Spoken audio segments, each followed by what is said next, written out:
अस्सलाम वालेकुम मेरे सादा से पाकिस्तानियों, मेरा नाम रेहान तारिक है और आप मेरा यूट्यूब चैनल और फेसबुक पेज देख रहे हैं। अब तक की अहम खबर या ब्रेकिंग न्यूज़, प्रेसिडेंट अलवी का निजी टीवी चैनल को दिया गया इंटरव्यू है। एंकर पर्सन आसमा शिराजी साहिबा के सवालात के जवाब में जो प्रेसिडेंट अलवी ने कहा वो यकीनन एक लम्हा फ़िक्रिया भी है। ख़ुद पाकिस्तान तहरीक इंसाफ के लिए प्रेसिडेंट आरिफ अलवी क्या रोल प्ले कर रहे हैं इसकी निशानदेही भी करता है। इस इंटरव्यू के 3 इंपॉर्टेंट हिस्से हैं जो मुझे आपके सामने रखने हैं। पहला अहम हिस्सा उस साइफ़र से मुताल्लिक है जिस पर प्रेसिडेंट आरिफ अलवी ने अपने ख़यालात का इजहार करते हुए कहा कि साइफ़र की जो साजिशी थ्योरी है या साइफ़र के ऊपर जो इसको लिंक किया गया साजिश के साथ, वो कहते हैं कि मैं इस पर कायल नहीं था। यानी जो कॉन्स्पिरेसी का नैरेटिव था उस पर प्रेसिडेंट आरिफ अलवी कायल नहीं थे। और उनके ख़्याल में जब इमरान खान साहब की हुकूमत को घर भेजा गया तो इमरान खान साहब खासे मायूस थे, फ्रस्ट्रेटेड थे, और फ्रस्ट्रेशन में उन्होंने ये फ़ैसला किया कि असम्बलियों से बाहर आ जाना चाहिए। और असम्बलियों से बाहर आ जाने के इस फ़ैसले को वो सेकंड नहीं कर रहे थे। यानी ना तो असम्बलियों से बाहर आने के फ़ैसले के ऊपर आरिफ अलवी साहब जो पाकिस्तान तहरीक इंसाफ के इलेक्टेड प्रेसिडेंट हैं वो मुतमईन नहीं थे, ना तो असम्बलियों से बाहर आने के मामले पर मुतमईन थे और ना ही इमरान खान साहब के उस साइफ़र या जो मरासला है उसकी साजिश के बयानिए के साथ लिंक करने पर खासे कायल थे। तीसरी इंपॉर्टेंट बात जो प्रेसिडेंट आरिफ अलवी ने की है वो आर्मी चीफ़ और ख़ुसूसन फ़ौज के किरदार पर की है। वो कहते हैं कि इमरान खान को इस बात का जवाब देना पड़ेगा कि वो क्यों कहते हैं कि फ़ौज को न्यूट्रल नहीं रहना चाहिए। यानी प्रिंसिपली आरिफ अलवी साहब ये समझते हैं कि फ़ौज का जो किरदार है वो आइनी किरदार होना चाहिए, तमाम इदारों को अपने आइनी एम्बिट के अंदर रह के प्ले करना चाहिए और फ़ौज को न्यूट्रल ही होना चाहिए। इससे बरक्स उनके जो पार्टी चेयरमैन इमरान खान साहब वो ये समझते हैं कि फ़ौज को न्यूट्रल नहीं रहना चाहिए, बल्कि वो फ़ौज को न्यूट्रल रहने को जानवर भी कहते हैं। मीर सादिक, मीर जाफ़र भी का बयानिया भी बनाते हैं। और फिर उसके बाद वो ये भी कहते हैं कि चौकीदार जो है अगर घर पे चोरी हो रही हो तो चौकीदार कैसे न्यूट्रल रह सकता है। ये सारी बातें प्रेसिडेंट आरिफ अलवी पैरेलल कर रहे हैं और ख़ुद निगेट कर रहे हैं अपने पार्टी चेयरमैन या पार्टी लीडर को। इस वक्त पाकिस्तान तहरीक इंसाफ पूरी की पूरी आरिफ अलवी साहब के बयान को आउट ऑफ कॉन्टेक्स्ट करार देने में लगी हुई है कि आरिफ अलवी साहब के इस बयान को आउट ऑफ कॉन्टेक्स्ट कोट किया जा रहा है। यानी आरिफ अलवी साहब ये नहीं कहना चाह रहे थे जैसा उसको बनाकर पेश किया जा रहा है। अब प्रेसिडेंट आरिफ अलवी ये कहते हैं कि मुझे मेरी दानिशमंदी तो यही है, शऊर का तकाजा भी यही है कि मैं खामोश रहूं। वो इसलिए रहूं कि मैं ये चाहता हूं कि तमाम स्टेक होल्डर्स को एक मेज़ पर बिठाकर एक डायलॉग होना चाहिए। और हम सब जानते हैं कि प्रेसिडेंट आरिफ अलवी का जो ऑफिस है वो ख़ुद ये कह चुके हैं कि वो डायलॉग के लिए, मुशावरत के लिए, बातचीत के लिए इस्तेमाल हो रहा है। और ज़राए ये बताते भी हैं कि प्रेसिडेंट आरिफ अलवी के यानी सदर ममलिकत के दफ्तर के अंदर एक अहम मुलाकात भी हुई मुल्क के 2 बड़ों की। एक बड़े तो वो हैं जिनका ताल्लुक़ अस्करी इदारे से है और एक बड़े वो हैं जिनका ताल्लुक़ प्रेसिडेंट आरिफ अलवी की पार्टी से है। उनकी पार्टी के बड़े यकीनन इमरान खान साहब हैं। तो इमरान खान साहब की एक मुलाकात अस्करी इदारे के बड़े के साथ हो चुकी और इस मुलाकात के अंदर कोई नतीजा नहीं निकला। यानी इसमें इमरान खान साहब की जो ख्वाहिश है उसको रद्द कर दिया गया। उनकी ख्वाहिश सबसे बड़ी ये है कि फ़ौज अपनी न्यूट्रलिटी छोड़कर वो इमरान खान के साथ हो जाए और उसमें इमरान खान को यकीन दहानी कराई जाए कि जो नया आर्मी चीफ़ होगा वो इमरान खान की मर्ज़ी का होगा। उसमें इमरान खान को ये यकीन दहानी कराई जाए कि फ़ौज उनके साथ रह के जो नेक्स्ट इलेक्शंस हैं वो इमरान खान साहब को उसी तरह जितवाएगी जैसे 2018 के अंदर जितवाए गए थे। फ़ौज उनको ये यकीन दहानी कराए कि इमरान खान जिसको चाहेंगे अंदर करेंगे, इमरान खान जिस पे चाहेंगे केसेस बनाएंगे और उनका जो एहतसाब का बयानिया है उसका जादू भी सर चढ़ कर बोलेगा।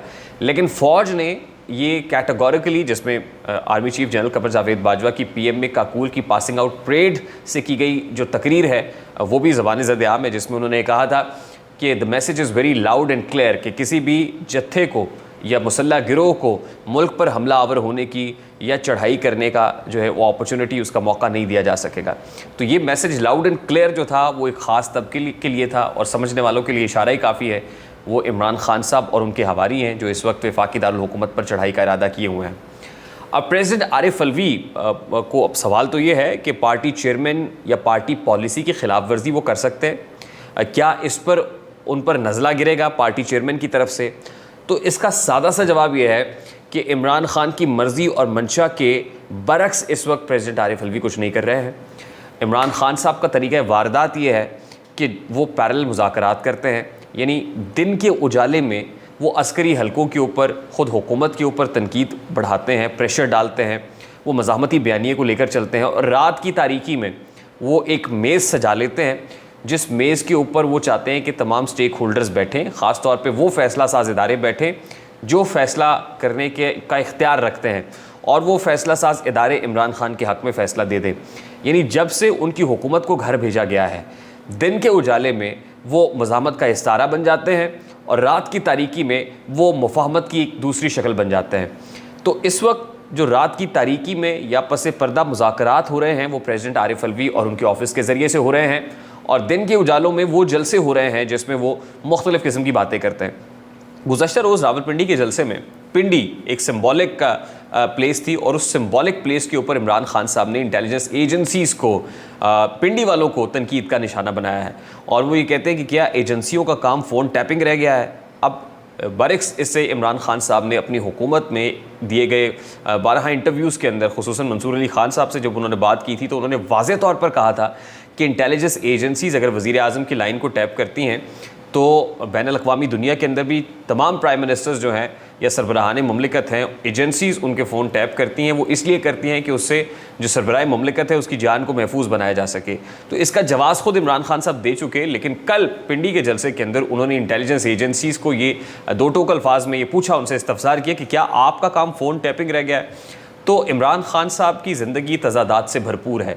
वो किसी वक्त में कुछ बयान देते हैं और फिर कभी एक और बयान दाग देते हैं जो बिल्कुल 180 डिग्री पर होता है।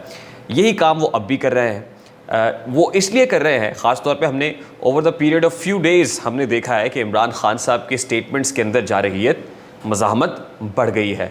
वो अस्करी इदारों पर खुलकर तनकीद कर रहे हैं, और वो इसलिए कर रहे हैं कि जो पसे पर्दा मुफाहमत हो रही थी या बैकडोर चैनल ऑपरेट कर रहा था वो बारावर नहीं हो सका और वो नतीजा खेज़ नहीं हो सका, जिसकी वजह से उनको दबाव बढ़ाना पड़ रहा है। लेकिन पैरेलल प्रेसिडेंट आरिफ अलवी से वो इंटरव्यू भी दिलवा देते हैं मुख्तलिफ टीवी चैनल्स के ऊपर। वो कुछ ऐसे बयानात भी दे देते हैं जिन बयानात के अंदर ये उनसर पाया जाता है, मौजूद होता है कि भी हम बातचीत करना चाहते हैं, हम डायलॉग करना चाहते हैं। अब इम्पॉर्टेंट चीज़ ये है कि हमारे ज़राए ये बता रहे हैं कि हुकूमत इस वक्त ये सोच रही है कि आर्मी चीफ़ की अपॉइंटमेंट कबल अज़ वक्त कर दी जाए। कबल अज़ वक्त से मुराद ये है कि 29 नवंबर को जनरल बाजवा ने रिटायर होना है, लेकिन इस बात का इंतज़ार ना किया जाए कि 29 नवंबर को वो रिटायर होंगे तो नए आर्मी चीफ़ का नाम सामने आएगा, बल्कि उससे पेशतर ही यानी अक्टूबर के आखिरी हफ्ते में या नवंबर के पहले हफ्ते में ये अपॉइंटमेंट कर दी जाए। ये जो नया अपॉइंटी है उसका नाम भी सामने ले आया जाए और उसको रिप्लेस भी करा दिया जाए जनरल बाजवा से। यानी इस वक्त इमरान खान की दुम पे तो पाँव यही है कि आर्मी चीफ़ की अपॉइंटमेंट ये हुकूमत नहीं करेगी। इस पर प्रेसिडेंट आरिफ अलवी ने अपने इस इंटरव्यू के अंदर कहा है कि आर्मी चीफ़ की अपॉइंटमेंट तो आइनी तकाज़ों के मुताबिक होगी, लेकिन उनकी ख्वाहिश ये है कि इस पर मुशावरत होनी चाहिए इन लार्जर इंटरेस्ट। अब ज़ाहिर है सबसे बड़ा जो प्रोमिनेंट एजेंडा है, या आप यूँ कह लीजिए कि इमरान खान का जो मिनिमम एजेंडा जो उन्होंने अब सेट किया हुआ है वो अर्ली इलेक्शंस नहीं, बल्कि वो आर्मी चीफ़ की अपॉइंटमेंट है। सारे का सारा मामला इस वक्त आर्मी चीफ़ की अपॉइंटमेंट पर आकर रुका हुआ है, और हुकूमत इमरान खान को मज़ीद तैश इसलिए दिला रही है कि उनके कुछ हलकों की तरफ से ये स्टेटमेंट्स फ्लोट कर रही हैं, ये ख़बर निकल रही है कि वो कबल अज़ वक्त आर्मी चीफ़ को अपॉइंट कर सकते हैं।